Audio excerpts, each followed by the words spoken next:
Social media is a good marketing tool, but you have to use it the right way. And a lot of business owners think that it's something that it's not.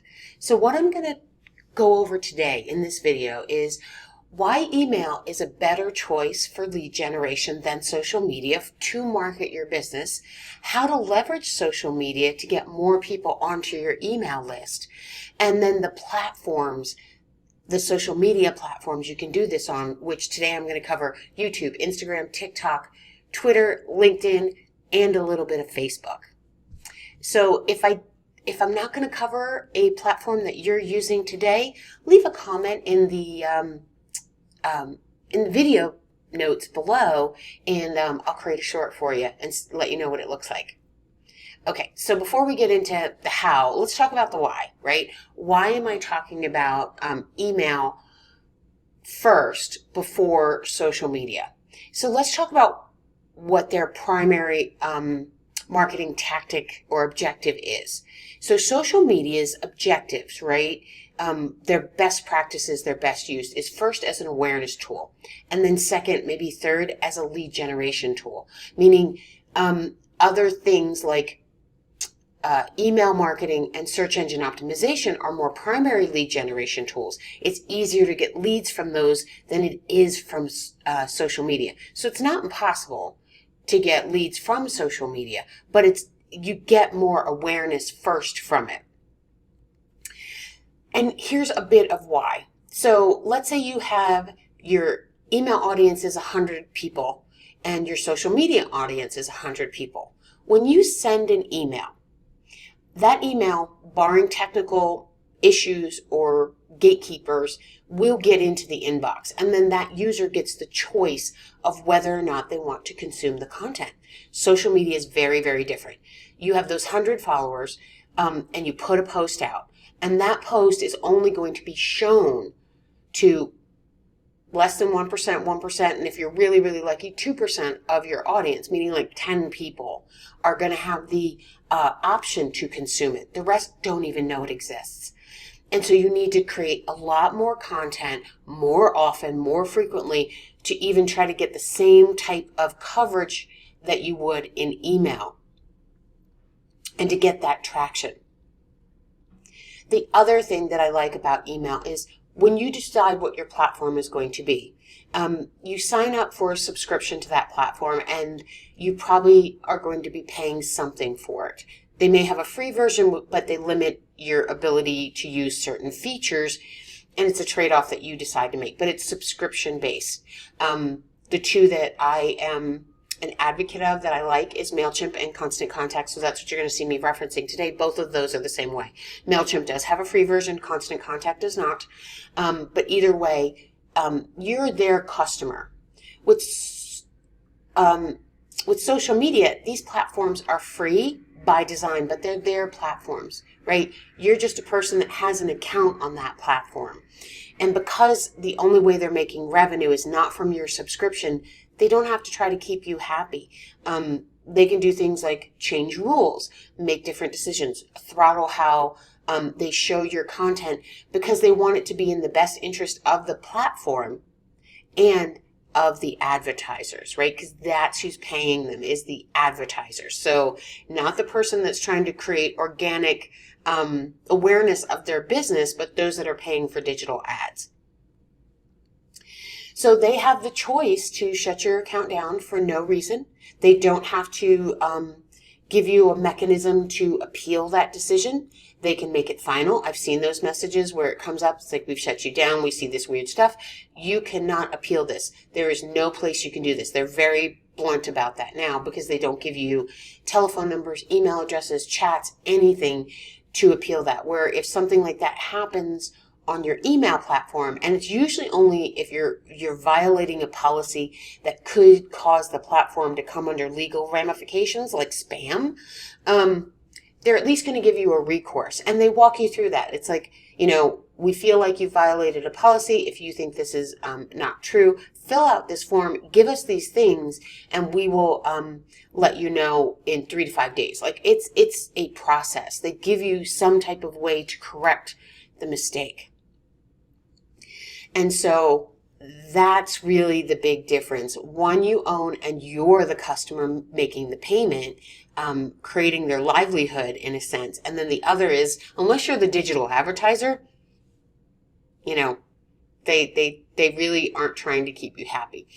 Different platforms have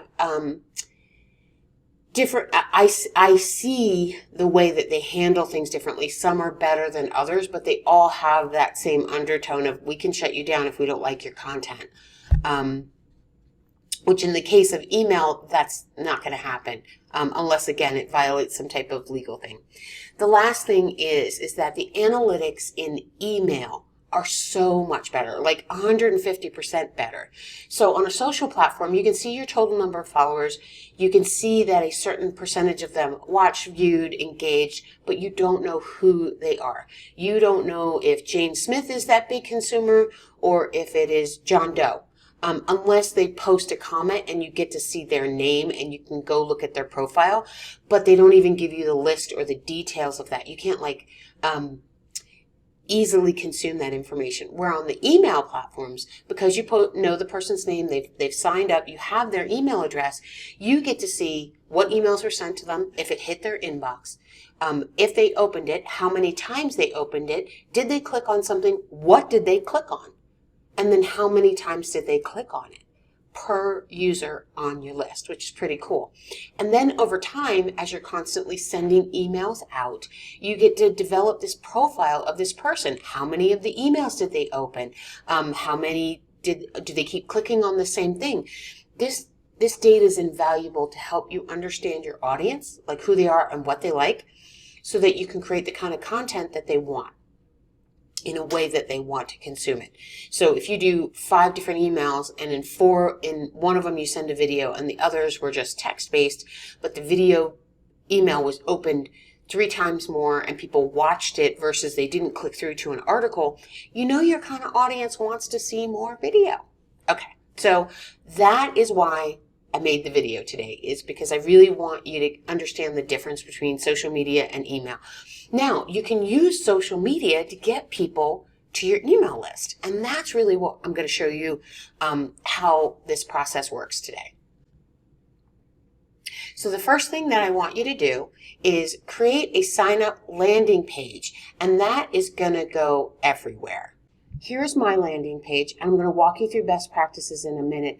This page can be created if you have a WordPress site. It's super easy to create a landing page there. You can use landing page subscriptions software that's separate from your website if your website doesn't allow you to create landing pages. Or, and I definitely know MailChimp and Constant Contact do this, is you can actually create the landing pages within your email system. So you have options. Pick the one that works best for you. And so now I'm going to walk you through my landing page and show you what I think needs to be on there. So first things first is that at the top of the screen, I have decided to leave my website menu on my landing page. You may not, right? It's distracting. They may click away. I've done it because I want them to consume content and or sign up for the newsletter, right? I'm good with either.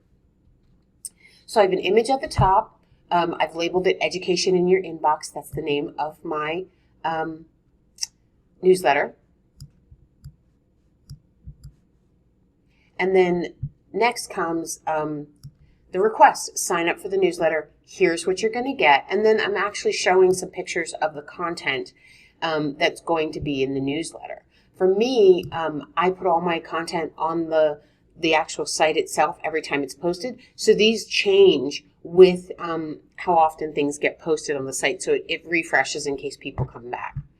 And they can click through, they can read that. And then the request to sign up, I keep mine short and sweet. I just want the first name for personalization, and then I want their email address so that I can send it to them. I don't ask for more because I want more people to sign up than less. The more fields that you add, the less likely they are to sign up. Now you'll notice I have a chat with us in the lower right-hand corner. That's throughout my entire site. That's why I'm not too concerned that that they may go somewhere else on the site.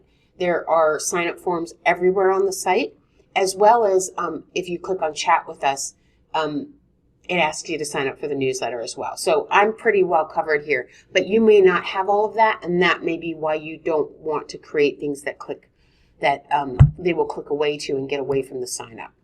And then finally at the bottom, there's a little bit about who we are, if they want to know more about Marketing Masterminds, and then social proof. These are testimonials from users, from clients, from people that I know that consume the content, so that you can see that other people really like the content as well. And so those are the things that you want to have on this landing page in order to give yourself the best shot to sign up. So now let's go to the next phase, which is to create a video that you're going to share on the social media platforms. You can do this with a still image, but in this day and age where YouTube and TikTok and then all the other platforms allow video, some require it, you're better off doing a video than a still image. And then I want you to do it in two sizes. I want you to do it in landscape mode, which is wide format, which a lot of us consume on YouTube. And then I want you to do the mobile and the /portrait size, which is more prevalent on like TikTok, Instagram stories, and shorts. So here's what this video looks like for me. Pretty short and sweet. Ask them, have indicators, and then on that second page, that's the sign up request. And then the little pieces of motion direct them to it. You'll notice that I show a picture of the landing page. What I'm doing is prepping them. So the QR code will take them to that landing page, and then you'll see where there's actually a link to the landing page in some of the social platforms.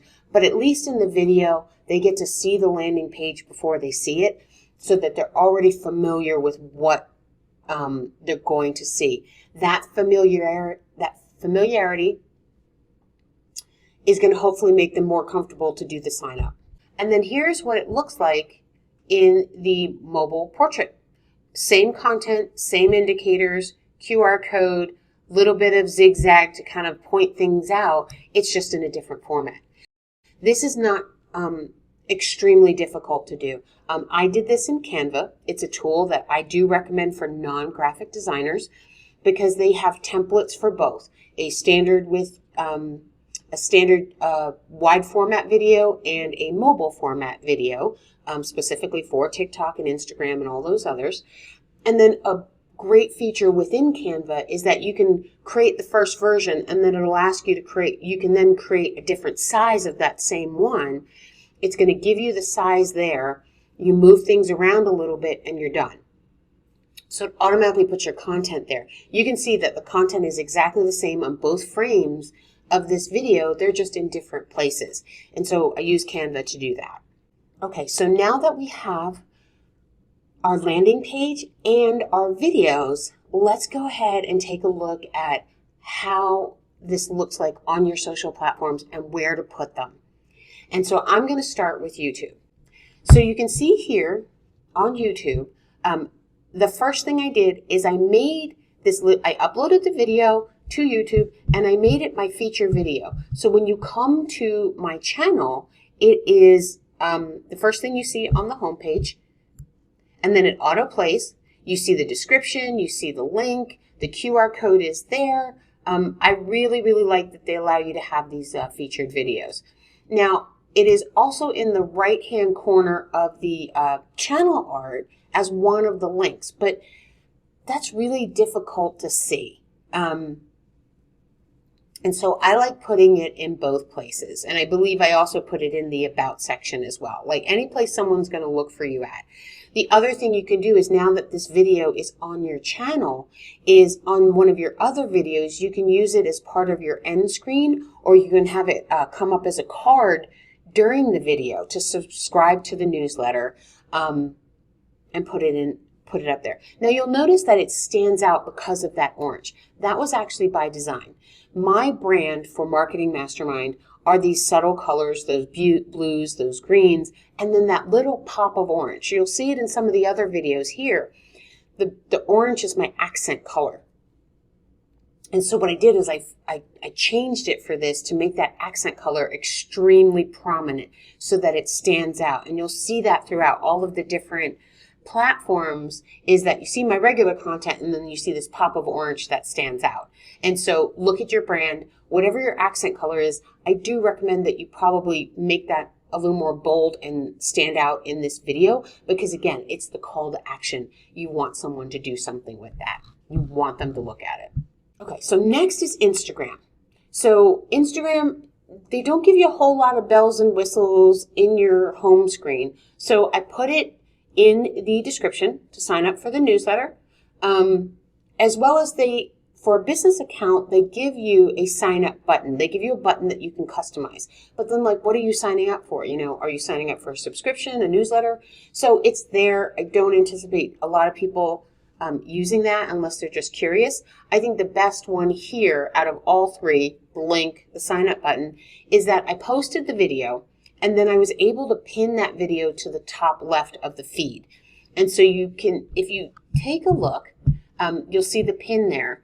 And so I posted this video and then more content has been posted after, and it still stays at the top. And then again, that orange pops, right? Hopefully making people curious enough to open it and actually watch the video, because they're not being asked to sign up until they've watched the video. Now we're moving on to TikTok. And now you're going to start seeing a bit of a theme here. All of the platforms have similar features because they know what works, right? One platform does it, they have some success, other platforms roll it out. And so here I had the ability to use that as my profile picture, because I know on TikTok, you know, that picture is always sitting kind of at the top on whatever video is playing. I put the link in the description. You don't get a whole lot of information there. And then I took the video, put it on the platform, and then pinned it to the top. I don't use TikTok for my marketing, but I wanted to show it to you, so I created the platform for it. But if I posted other things to it, you would see them file in right behind it. Very, very similar to Instagram. Now let's take a quick look at Twitter. Again, very similar things. There's a description. I have a place to put a link. And then with Twitter, I tweeted it out, and then I'm able to pin that tweet to the top of my profile when someone comes to look at the profile. So it will be the first tweet that they see. And then here's LinkedIn. LinkedIn is a little weird because depending on what features they implement, sometimes it's better to do your personal stuff with your personal profile, and then sometimes it's better to do things with your business page. What I have done over the last couple of years is I post to both, and I utilize the features for both as they come out. So what you're seeing here is my personal profile page. I have my description. You know, they're not letting me put any type of links at the top.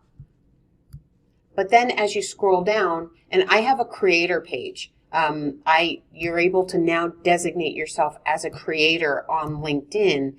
And so I did that. And then now my featured, when someone's viewing my profile, my featured posts gets put first before my personal information, because I'm not looking for a job. I'm looking to just get information out there and generate awareness.